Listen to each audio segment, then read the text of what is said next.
Matiz olib qolganimizga ham 33 kun bo'libdi. Shu gap men bunaqa holatda deb o'ylamadim. Gubgo'ja yo'qdi. Chirib ketgan.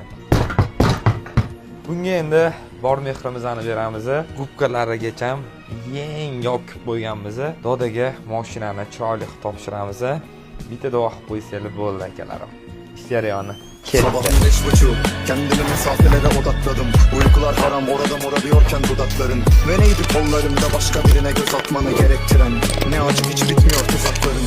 Uykusuzluk benim bilmek istiyorsan buyur. Bir vakit değişmedim göremesem de buyur. Çok bir şey üzülmedim. Nasılsa gelirsin ben her ihtiyaç duyduğumda tükettiğim suyum.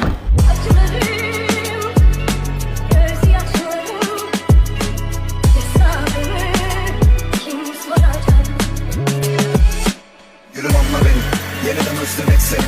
Aynı siyah beyaz ve aynı güneş ay gibi. Ve aynı yerde aynı havayı soluyorken de dahil.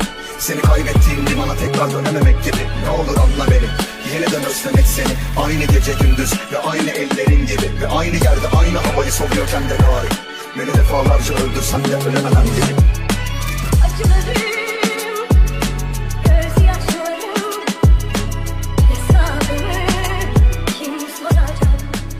Mana bu pandalar shunaqangi yoqdi, lekin salon ham zo'r chiqdi, to'g'risini aytinglar. Ustini qanaqa rang qilsa chiroyli bo'ladi? Kommentariyga yozib qoldiring. Keyingi postda 3 xil variant qo'yamiz.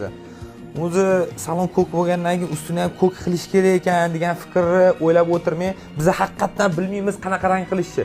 Sizlar bilan birga yig'yapmiz, Matiz akalarim. Mehr ko'zda, dil xirali bo'lmasin.